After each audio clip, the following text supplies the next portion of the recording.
Coming to you on this bright, sunny day from Austin, Texas, it's Color Commentary, and we are Michael Petchek and Adrian Gonzalez. So we're coming back after a week off. Well, quote unquote. Yeah, We had the Go ahead. We're just so excited. We're rusty and excited, and it's just not a good combo. We had the Pats Rags to Riches tournament, which we did coverage of. You can find that coverage on our YouTube channel. Really great time. Mike and I had a blast. There are definitely some technical issues that we are going to overcome the next time we do that. But all in all, great time. Yeah. I think it was a really, really solid day. I was tired as hell by the end of it. Like, we were there casting for 8 to 10 hours, somewhere in there. Like, it was a marathon. We got there around 8. We started streaming around 9:30, and we stopped, I want to say, around 5 or 6, maybe 7. Yeah, I can't really remember. That's about 9 to 10 hours. But one thing we did confirm is that Drake is a powerful card. Yeah, we had 4 Drake decks out of a field of 35, and 2 of them made it into the top 8. And they were both the finalists. Yeah. So, but to be honest with you, those were probably 2 of the best players there. Yes. Just because REA is a silver level pro, and I believe that Jeremy has top 8'd a couple, maybe 1 or 2 Grand Prix. I'm not sure of the numbers. Yeah, no, they were both very serious players, and, it was really good to watch, but it also does point to the fact that, this deck is a little busted. And both of them, I asked both of them, I was like, do you think Drake's can be banned? And both of them, without hesitation, yes. Yeah. Like, they're going to ban this. And REA pointed out to me that every time a deck of this nature has been allowed in Pauper, he's been there pretty early on. He told me since the old user-created format days. He told me every time this type of deck has been around, Wizards has banned it. Yeah, I don't think it's healthy. I kind of want to move on from there. There were some sweet brews that we got to see. We got to show off some of the differences of, like, our meta to, like, the online meta. Game round 1, I don't know if we ever actually said it on air, because we asked while we were, like, in a commercial break.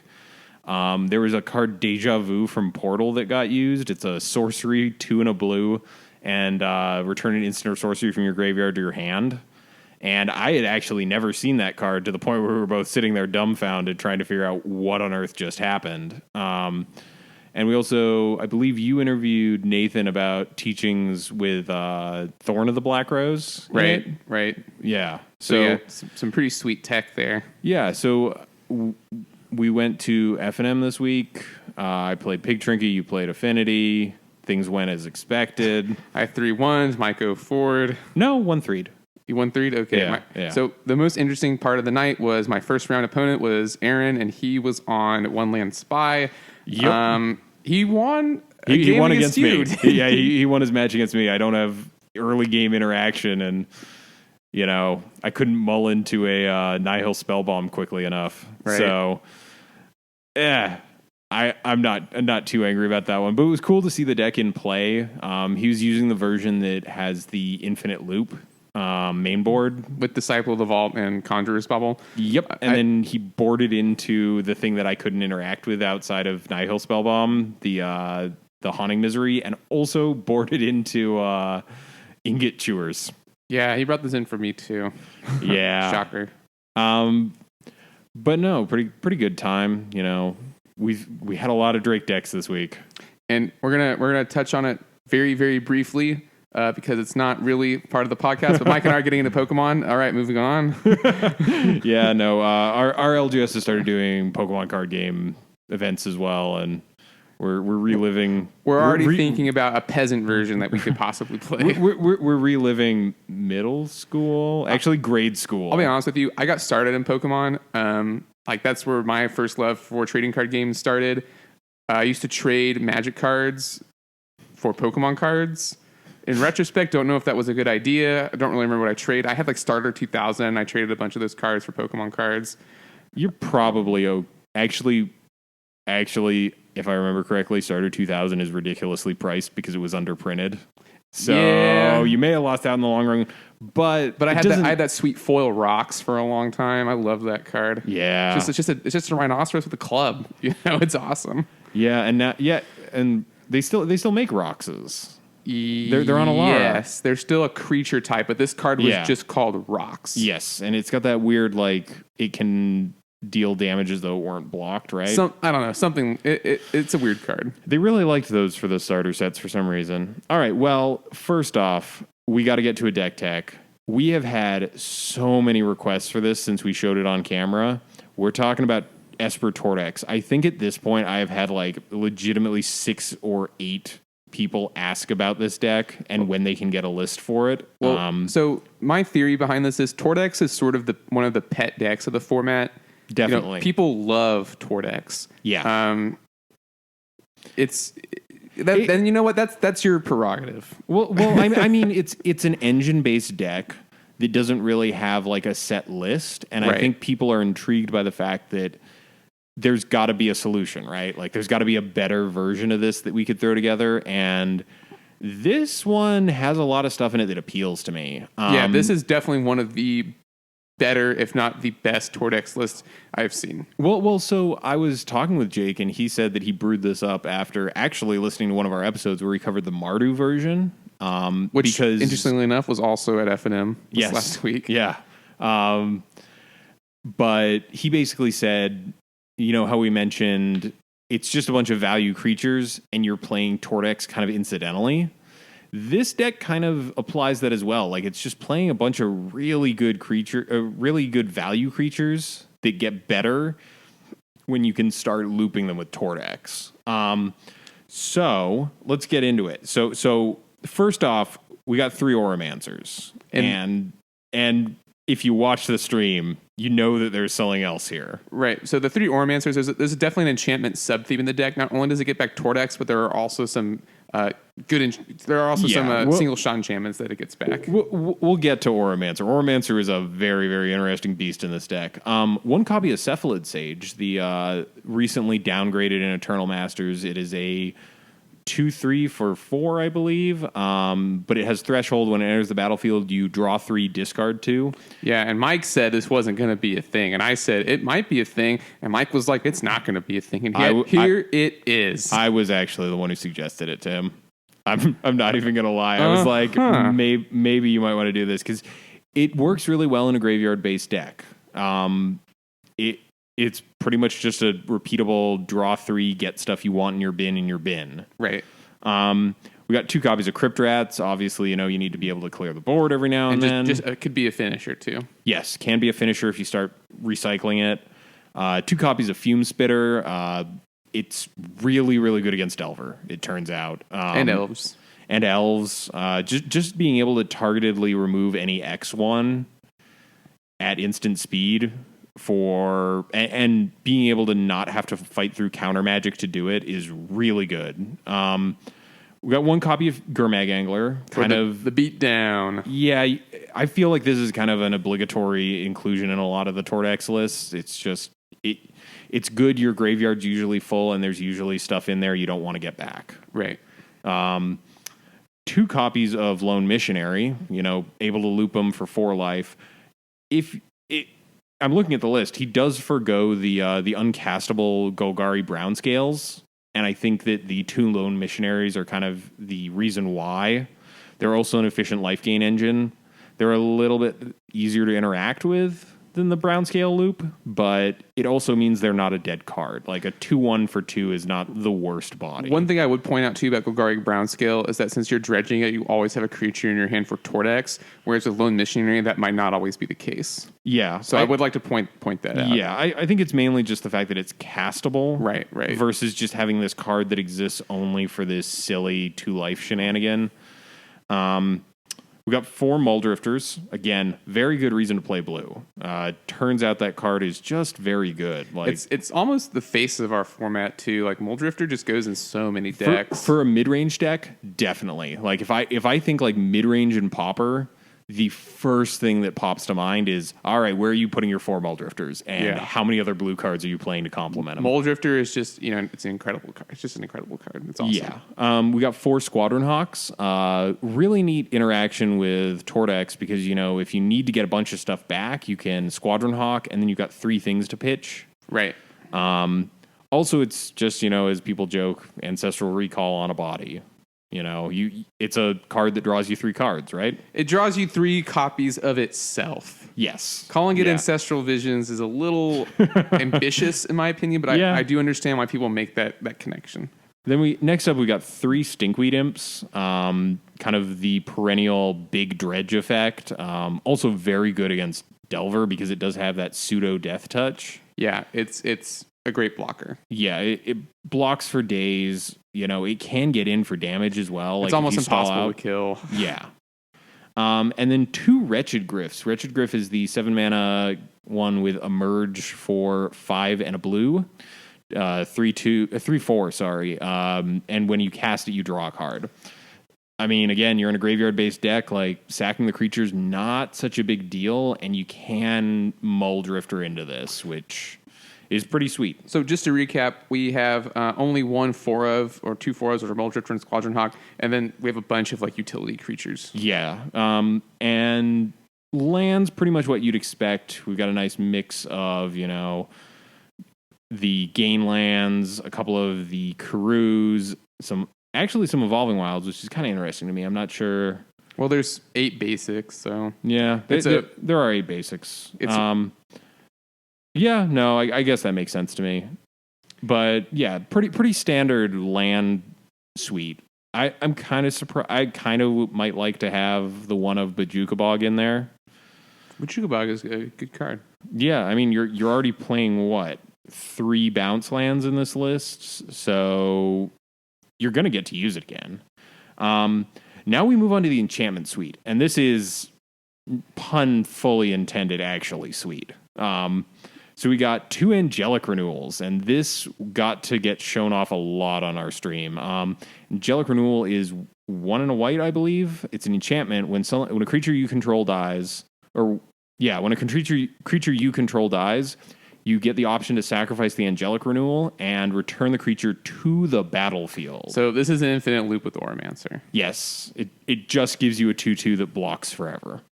It also just winds up being a value thing. There was a sideboard card when I played against him last night. It's an evoke creature that makes the opponent discard 2 cards. Turns out that with angelic renewal on the field is pretty much a mind twist. So yeah, it's got a lot of utility in this list. It's kind of a onboard Undying Evil, I guess, in a way. It just kind of gets your thing back once, but you've got Oromancers to get that back. We got a pair of Deadweights, enchantment-based removal that you can get back with the Oromancer again. A pair of Journey to Nowheres, just really solid white removal. A Seal of Doom, which is it's not Doomblade. It is, what is it? No, it's Doomblade on an enchantment. Yeah, but it costs 1 more, and there's Dark Banishing. 2 and a black, enchantment, sacrifice it, destroy target non-black creature.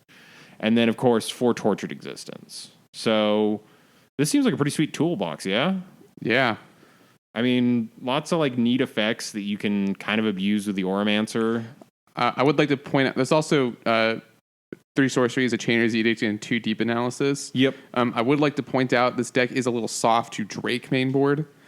Sideboard things get a little better, but the lack of instant speed removal outside of the Seal of Doom, could create some problematic scenarios. Yeah, I mean, Seal of Doom's pretty good in this situation. There's only one of them, though. There is only one of them.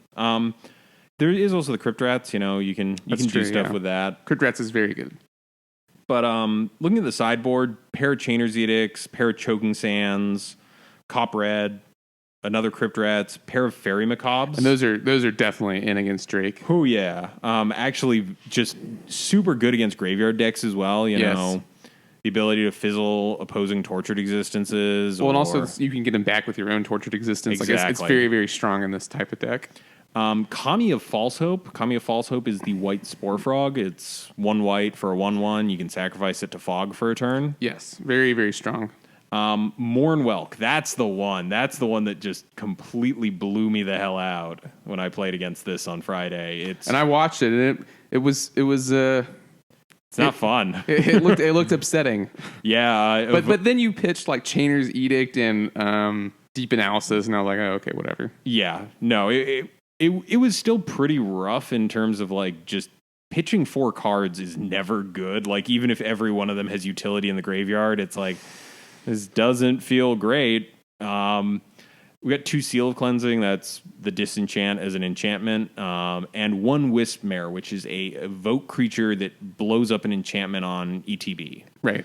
So this whole list, like, it does a lot of the Tortex things, like the things you expect a deck like this to do. And it also does some things that you kind of don't. Like, Muldrifter seems very nice when you can recur them. And also just, like, providing a constant stream of card advantage that isn't dredging 5 all the time. Right, which is one of the problems that decks like this have, is dredging away your whole library and then not being able to close out the game potentially. But Muldrifter makes sure that a lot of those. But then, you know, all of these cards that they're in the graveyard, it doesn't really matter. Like the enchantments, it's like, okay, you can Auromance in the back. The Auromance is in your graveyard. You can pitch a creature to get the Auromance or to get the enchantment. Like, there are a lot of cards in this deck that aren't dead in the graveyard. I think the only ones that might be are the lands, in fact. They're just straight up, you can't do anything with them again. Yeah, and I mean, I don't think it would be worth getting into green for selling, like, Tilling Tree Folk. No, not at all. Yeah, no, looking at this list, there's, like, a lot of neat things. I'd kind of be interested to see a version of this that maybe tones down the Auramancer package in favor of cutting some of those for Archaeomancers and maybe playing a little bit more instant speed interaction. Right. I think Snuff Out would be good in this deck. Yeah. Although Snuff Out's really best against, like, the combo decks where you just need an answer. And I feel like you got a decent amount of stuff here. Also, Snuff Out does require you to have a swamp, and there are only 4 of them in the deck. Right. So maybe not that, but I'd be interested to see a version that plays Archaeomancer with a package of instants and sorceries it can get back from the bin. I don't know, just something I'd think about. But if we don't have anything else to say, we can move on to the economic side of things. Yeah, go ahead, take it away. All right, I don't think it's on my little screen here. All right, so we've got it is. We got prices here. From TCG Player, at time of recording, this deck in total would cost you $41.39 to own in paper. A steal, honestly. And online, Card Hoarder has all these cards for 27.4 ticks. And I would go ahead and say that probably the most expensive cards in this deck are the 3 copies of Chainer's Edict, and online it's probably the Crypt Rats. Yeah, that sounds about right to me. Because the rest of these cards are dirt cheap. As far as crossover goes, Squadron Hawk, Stinkweed Imp, Wretched Griff, Muldrifter, Lone Missionary, basically every single card in this deck except maybe Cephalid Sage has some crossover with another deck. Yeah, I mean, like, obviously, you know, the lands are all things that get played. Like, every pauper legal, like, Karoo, Gainland, and... Well, these are like the shocklands of our format. You should own 4 of all of the Karoo lands and 4 of all of the Gainlands. Yeah, especially if you're going to be brewing the stuff. The enchantment package is a little bit more limited. Seal of Doom, I don't really see that much. Angelic Renewal is another kind of fringe one. But Deadweight does see play from time to time in mono black.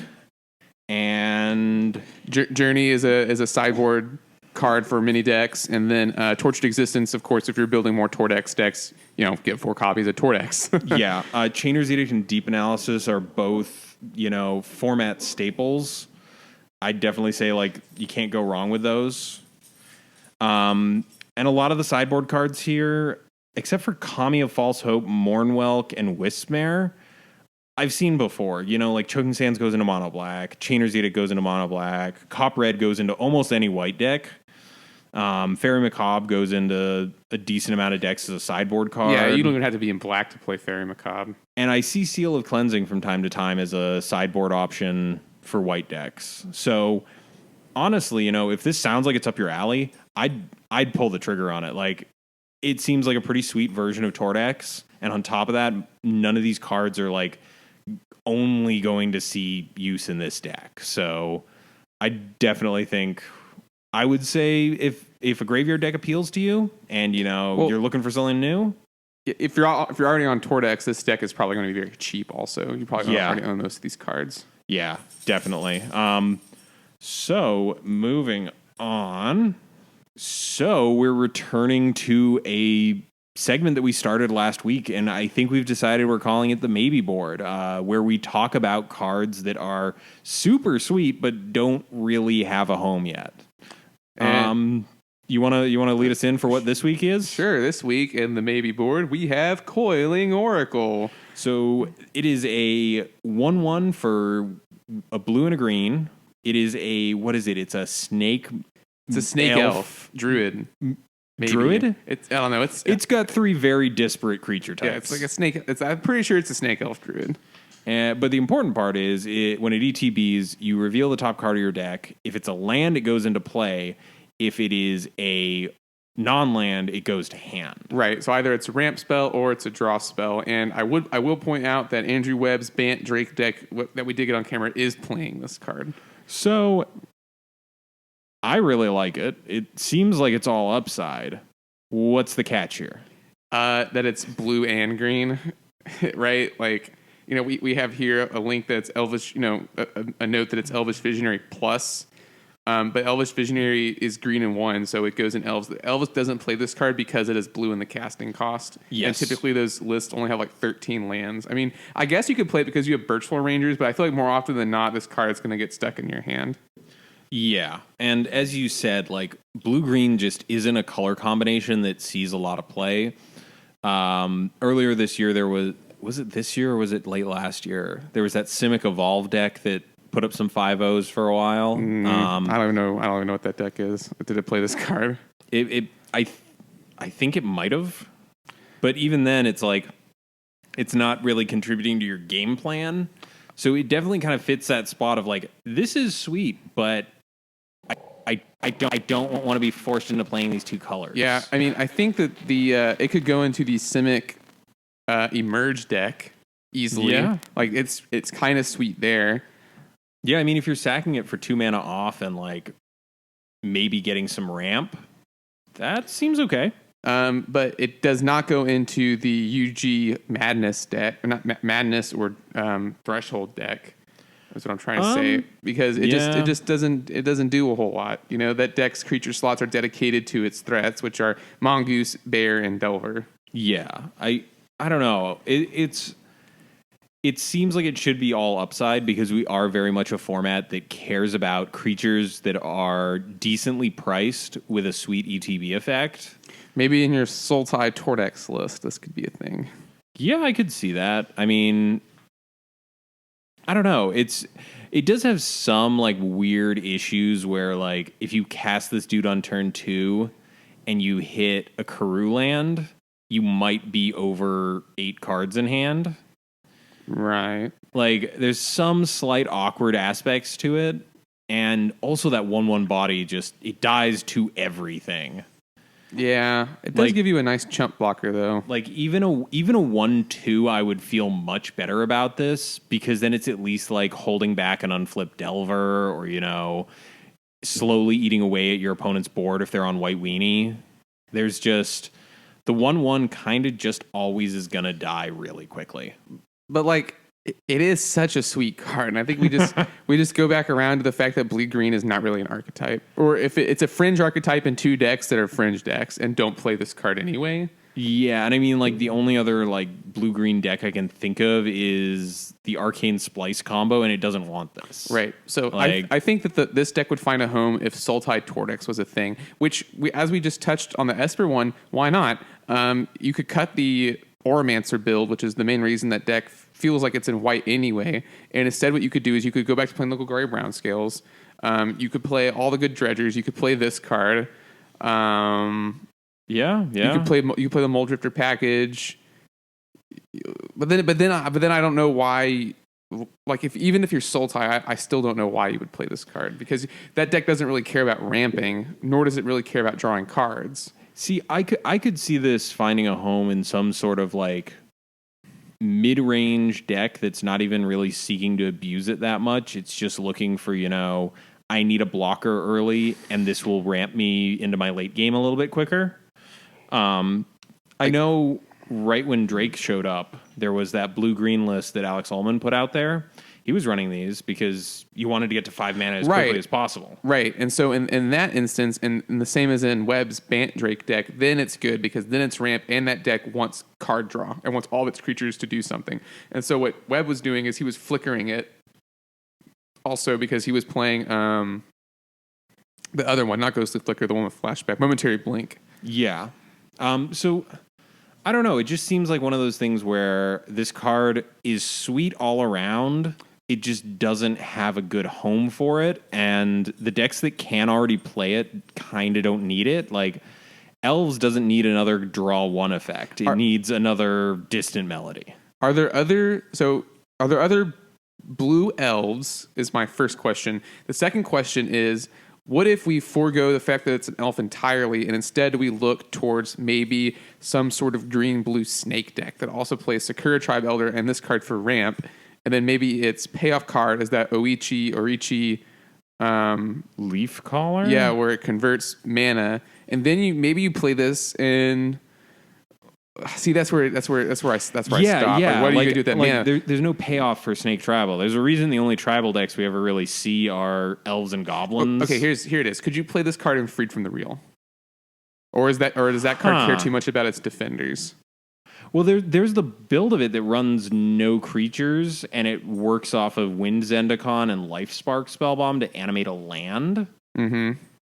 And that deck does care about getting a lot of mana out quickly because it's fragile enough where it really needs a Giga Drowse to go off. So actually, maybe Freed from the Real might not completely hate this. But I don't think Freed from the Real already plays this card. No. So I don't know if there's a reason for them to play it. But yeah, I'm just trying to think of blue-green decks, even no matter how fringe they are, blue-green decks that could potentially want an extra land. Okay, so what about just a straight blue-green ramp deck that also plays Explore and Sakura Tribe Elder and then plays like Aurochs and Mold Drifters? Okay, so just ramping up into the best like 5+ costed blue and green spells. Right. I kind of like, if you throw in the Emerge dudes, I kind of feel okay about that. Like blue-green ramp. There we go. We got like this guy, and then next turn, Fierce Empath, popping either the Fierce Empath or this. Maybe you get some Flicker because both of those dudes have ETB effects. I don't know. I'm not completely hating this as an idea. I mean, this sounds like a very good casual deck. Yeah. Blue-green ramp, fool around with your buddies. Maybe you could tune it enough to take it to a Pauper event.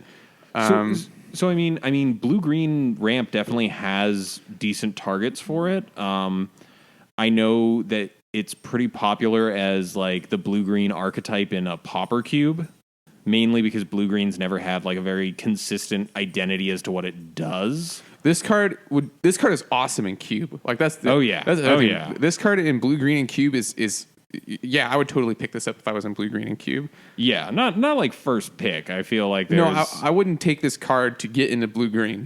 No, but if you're already in blue-green and you see this, I feel like it's a snap pick. If it's like your second time seeing the pack, you're just like, yep. Even first time around, if I was blue-green, I'll pack 1, and then I open this pack 2, I might take it. Yeah, no. Depending what else is in there. That feels fair. It actually just got reprinted in Conspiracy 2, Take the Crown at Uncommon.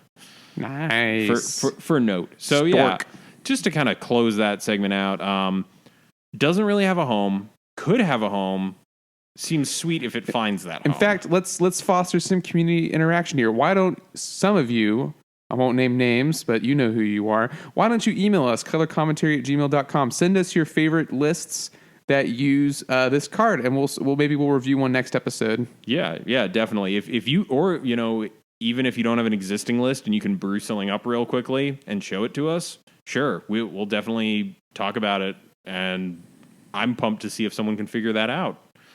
Kind of moving on here. Our main discussion for today, Kaladesh. We're getting previews. WotC is going nuts right this moment in Seattle with a street fair. They've been doing all the panels talking about world building. And they're also drinking copious amounts of almond milk. Is that true? They're going nuts. Jesus. Oh, the bar has never been lower. But we haven't gotten that many spoilers for Pauper. So we're going to kind of try talking about the mechanics first. Right. Well, and we have gotten some intriguing cards. The one that I like the best right now is Woodweaver's Puzzle Knot, which is well, yeah. Tell us about the mechanic that Woodweaver's Puzzle Knot, which I am going to start saying wrong very quickly. Yeah. WWPK, Mike. Come on, WWPK. I don't like that any better, but I'll probably just call it Puzzle Knot. But okay, puzzle. We'll call it Puzzle Knot. Yeah. Tell us about what it does. It's a 2-drop artifact. When it enters the battlefield, you gain 3 energy counters. And what are energy counters? We don't know yet. Basically what they are is they're another resource that you're going to have to keep track of and that you can use to do things with other cards. And so really, you also gain 3 life, and then you can sack it for 2 and a green to get 3 more energy counters and another 3 life. But really, this card is intriguing, but it's really going to depend how good Energize is for us. Well, so we've got one example here of a payoff card for this, and people have been saying this over and over. Energize is only going to be as good as the payoff cards are, because you can gain all the energy counters you want, but you got to have something you want to use them on. Right. So Wizards actually had a graphic during their presentation about mechanics where they showed off what the rough value of different amounts of energy was. They did say that one energy, one of the things it should be able to do is be roughly equivalent to 2 damage to your opponent, which seems very strong. So they said, what was it? One was enough to deal 2 damage. I remember 3 was getting a 1/1 flying Thopter. I want to say 2 was... I'm completely blanking on that one. One of them was draw a card. Well, basically, then Woodweaver's Puzzle Knot then would be you gain 6 life and do 12 damage to your opponent. Gain 3 still. It's only on ETB, I think. Well, because you gain 6 energy total from the card. Yeah. So here's an example of one of the payoffs that we have for our format. It's called Die Young, and it features one of the new races on Kaladesh, the Aetherborn, who are these kind of creepy, glowy dust people. They kind of look like Ashiok from Theros, even though they confirmed Ashiok is not an Aetherborn. They're also kind of in World of Warcraft. They're the purple guys with the bandages. Yeah. So Die Young, 1 and a black, sorcery, choose target creature. Okay. You get 2 energy counters. Then you may pay any amount of energy. The creature gets -1/-1 until end of turn for each energy paid this way. The problem is that it's a sorcery. Yeah, definitely. But if you go Puzzle Knot into this, you've got 5 energy counters. You can kill an angler. And then your second one, after you pop the Puzzle Knot, kills another angler. Yeah, but you're also in green-black, and I don't know. I'm just not sure how I feel about Die Young specifically yet.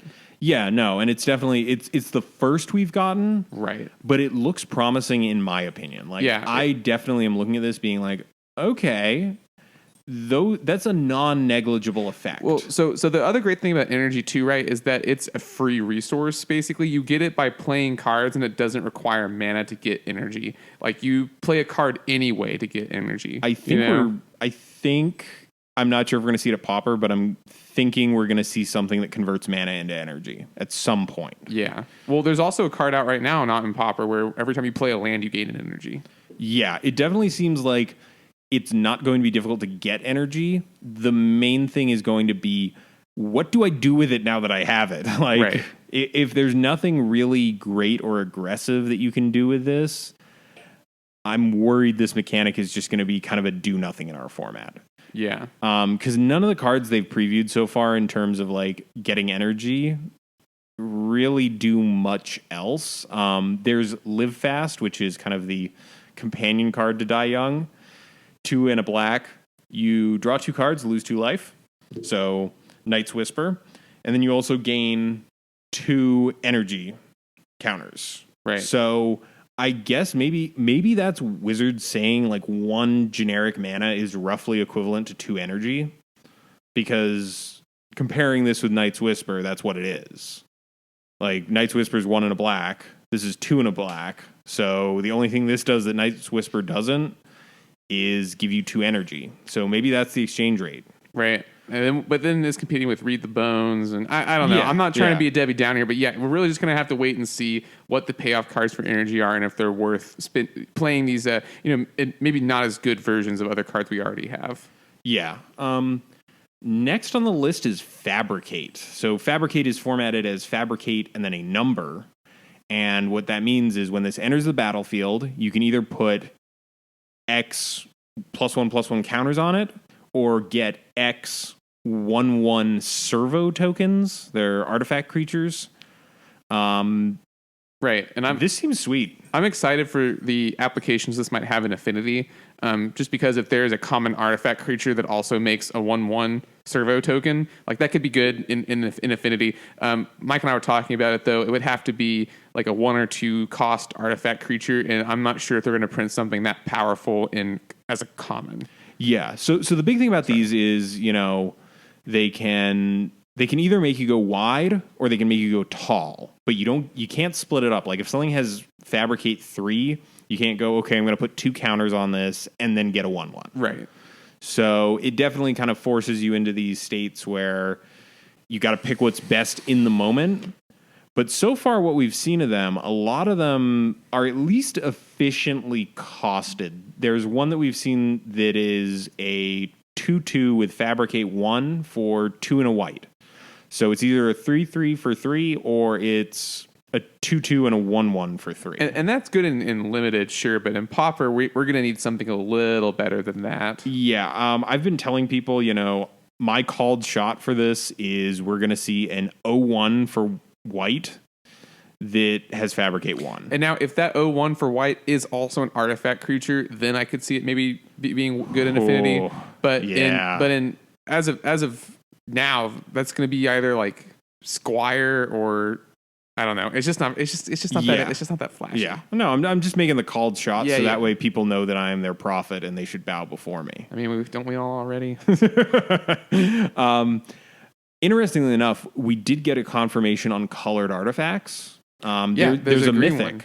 Verduran something verdant something hole. I don't remember. All I remember about it is it's a 4/4 for 3 and 2 green, and you get to distribute 4 +1/+1 counters. So it can just be an 8/8 for 5. Yeah, it's kind of like Armament Core in a way from Cons.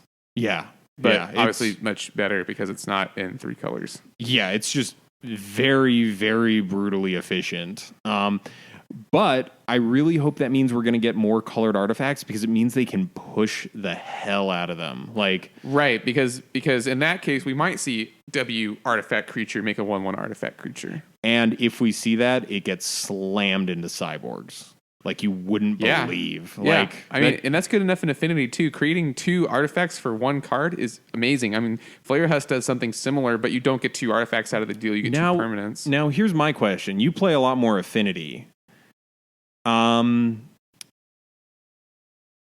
Do you reliably have a white source enough that you feel like that's going to be a guaranteed like turn 1 or 2 that you can hit that? I could. We have four drums, 4 stars. You could up the count to 4 ancient dens.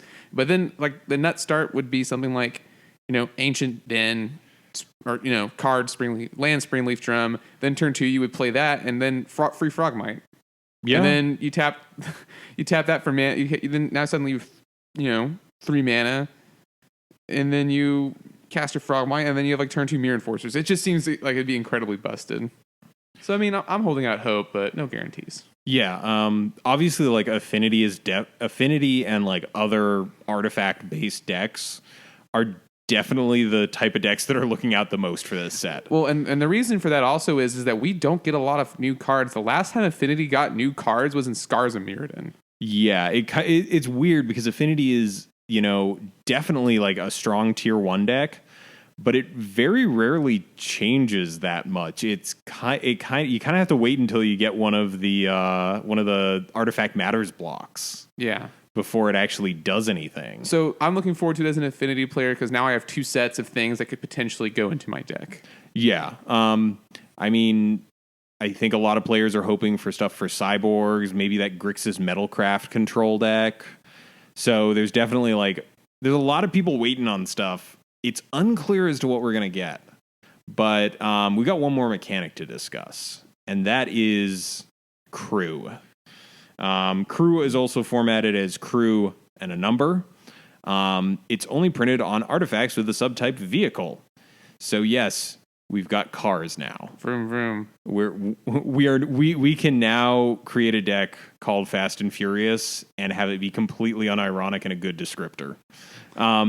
So far, the only one we've seen. So how crew works is there's a number, and in order for the vehicle to become a creature, you have to tap creatures, any number of creatures with a total power equal to the crew number. And so what's interesting about that is you can crew a vehicle and then use that vehicle to crew another vehicle. Yes, because as everyone knows, I take my car, I drive it onto a larger car, I park, and then I can drive the larger car from inside my car, and then I drive that onto a boat, and now I'm driving a boat. Yeah, I mean, it makes perfect sense. I don't know why people keep saying, oh, this is a flavor fail here. I don't know where you people are doing your driving. Haven't you ever seen Voltron? God. Yeah. Geez, people. But so far, the only one we've gotten is Sky Skiff. Another lovely one that I'm going to mispronounce in the future. Weaver's Puzzle Skiff. Oh, God. It's just... I'm okay with pronouncing the words that are, Indian inspired. It's when they decide to put together a lot of similar sounding chunks of words, like Sky Skiff, that just feels really awkward in my mouth. But Sky Skiff is 2 colorless mana for a artifact vehicle. It's a 2/3, so not actually a creature, but it has crew 1. So you tap a 1-power creature or larger, and all of a sudden you have this 2/3 ready and raring to go. I have been a big advocate of this card. It seems like it's going to see some play. It seems all right. I'm the only reason I'm not sure is because why aren't you playing Core Skyfisher if you're playing this card? Or there are tons of other 2-drop artifacts that just do more stuff. All right, now hear me out on this. One of the early comparisons I saw, compare this to a creature land. It's the kind of thing where it's only a creature when you want it to be. Okay. Now, the catch being, unlike a creature land, it does require another creature on board. Right. But, for example, this, please note, the creature can have summoning sickness and still crew a vehicle. So it's a cost. It's a cost, yes. It's not... It doesn't get... It's one of those weird things where, It's like Springleaf Drum or your Battle Screeches or any of that. But let's say you're playing White Weenies. Just tons of tokens, and you get hit with Electrickery or Crypt Rats or even Cars Justice, and there's a total board wipe, but it didn't get your Sky Skiff. Hold on. All right. All you have to do is play a 1/1 as the aggro deck, and immediately your 2/3's back in the game. All right. So they dodge sorcery speed removal when you want them to. And the other place I had seen people talking about this is the Soul Sisters token build of White Weenie, where you kind of have a lot of 1/1s that you don't really want going into combat. They can hop in the skiff and swing in for 2. I just think we're going to have to see a better vehicle than a 2/3 flyer. Yeah. It's a cool idea. Yeah, it's not the most impressive. It interacts poorly with equipment as well, and like you can't put an aura on this for more than a turn. Although Rancor does keep coming back. All right. You can live over there in magical Christmas land and open your presents. I mean, I don't hate this in Stompy, actually. No, yeah, it's just like what are you gonna cut? What are you gonna cut? Not Carrion Rangers, not Skargan Pit Skulk, not Solana Ledge Walker. I don't know. It's an exciting new mechanic. I want it to be good. I want it to be good too. I'm just on the pessimist here. All right. So hit me with, what do you think? Like, I'm kind of putting you on the spot here. Give me an example of what you think a playable vehicle would look like. How about the exact same card, but a 3/2? So a 2-mana Delver that requires another creature to power it. Yeah, sure. Why not? Yeah. I mean, I guess I'm actually pretty okay with that. Like, it's actually here. Think about it this way. It's kind of like a weird bone splitter in a way. Okay. Because you're still paying yeah. 2 mana to turn your creature, your 1x into 3 power. Right. Okay. That makes I can see that when you start thinking of it as like temporary equipment, then I can sort of see how it makes a little bit more sense. Yeah, it's temporary equipment. Also, it does create that awkward statement of like, all right, so guy gets into this weird sky thing. I'm gonna put an axe on this weird sky thing, and this sky thing is gonna hit you with the axe. So yeah, definitely like this is the most elegant way that they could do this mechanic. But it does create weird situations where it's like, I'm going to murder your car. Honestly, if it was the exact same card, but crew it as a mana cost instead of a tap a creature cost, I might like it a little better. Because what it does is it prevents one of your other creatures from attacking as well or blocking. Which is kind of a high cost maybe in these aggro decks. Yeah. I'm definitely thinking like we might see one that's just got like, I don't know, some absurdly huge toughness. And being able to kind of, if you have a blocker back and you need a bigger one. Yeah. The catch is, though, you can't activate it and then block with both creatures. Right. Like, it's kind of awkward in that respects, but I think vehicles are a cool mechanic. There's also the pilots that they've been doing. It is a very, very cool mechanic. But the thing about all three of these mechanics we've talked about so far is it's still way too early to see what kind of impact they might have on the format, unfortunately. Yeah. I'm definitely going to call that I think Fabricate has the highest chance of being an impactful mechanic because it is exactly the sort of thing where it is an ETB effect. It is, it goes into tokens decks or it just makes very efficient creatures. Yeah, the thing is like 2 creatures off 1 card is always going to be good. Yeah. Right. I just think it's the one where I look at it and I'm like, they're going to print something that is at least playable in our format. With Energize, like, I don't know, currently our payoff is like a bad disfigure. Right. So it's going to have to, we're going to have to kind of wait and see. And I'm excited, definitely. Yeah, the set has a lot of promise. It's very unique. Also, one of the things, like, look back at Eldritch Moon. I was super pumped on Emerge. How many cards did we get with Emerge printed on it? 2. This time, we only have 3 mechanics that we know about. I'm pretty sure they said those are all of them. It means we're going to get a big density, which means there's a higher chance of seeing, a mechanic I like with a playable card. So, I don't know. The big thing is going to be seeing whether or not they have messed up Energize. That's the one that... Right. It's a free resource in a game where no resource is free. Yeah, right? all that like matters to me is like how it interacts.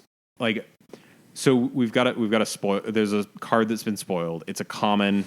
It's 1 and a green for sorcery speed. Target creature gets +4/+4, which isn't great, but it was previewed as a huge like poster-sized card at the street fair. The bottom half of it is covered up. People have been speculating that you can pump energy into it and it does something, or that energy is an alternate casting cost for it. And if we get to the point where we start seeing alternate casting costs, all I can say is there's a reason that Gush is very good in our format. Right. So... Gush, Phyrexian mana. Yeah, anytime you can cheat around a mana cost, that's when the busted stuff starts happening. So yeah. It really comes down to, are they going to treat energy on cards at common level as kicker, or are they going to treat it as alternate casting cost? Because one of those things is significantly more busted than the other. Right. Wizards, please don't give us another Ancestral Recall. Please. Wizards, please don't do it. I don't care how many hoops you have to jump through for it. Please bust this format wide open, Wizards. I don't want to have to sit through another Treasure Cruise More format. Treasure Cruise. It was so tiring. It was so incredibly tiring. Yeah, Delve is a good mechanic. Delve. Delve's Yeah. a good mechanic. Delve and Affinity. We talked about two of them. Those are both great mechanics because they cheat mana costs. Yeah. So again, I'm super optimistic. Everything we've seen so far is promising. There's some sweet stuff for like other formats. I don't know if you saw the artifact that just says whenever a creature or artifact entering the battlefield would trigger an ability, it triggers it again. I have opinions about that card. 4 mana is a lot. I think it's going to see playing Commander, and that's about it. Yeah. I feel like it's just combo bait, though. There's something really, really dumb that happens with it. Also, it's only creatures you control, so you can't, like, for example, like bring it in to combat persist. Right. But I don't know. It's one of those weird things where I guess like double Oblivion Rings. Sure. It's a triggered ability when it enters the battlefield. The big killer for me is that it costs 4 mana. If it costs like 3 mana, I would be a little worried. But if it costs 3 mana, I would be very worried for any format that isn't standard and watching what happens. But 4 is almost unplayable in Modern, and in Legacy, it has to be Jace the Mind Sculptor. Yeah, it has to be that level of busted. Although, what about Mud?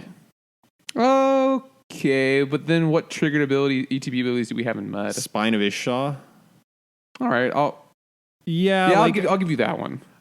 I don't think it's going to be, like all-star multi-format, every format it fits in. Yeah, I think it's less broken than it looks at first. I think it's definitely a strong card. I'm not saying it isn't, but I think it's going to be... I think it's a rules nightmare. I think it's going to stay in Commander, mostly. Yeah, it's definitely going to find a home in Commander. It's a question as to whether or not it finds homes at other places. But yeah, I'm definitely like super optimistic on this set, and I can't wait to see the rest of the spoilers, which we're going to have to wait like 3 weeks for. No, we're not going to get new ones tomorrow?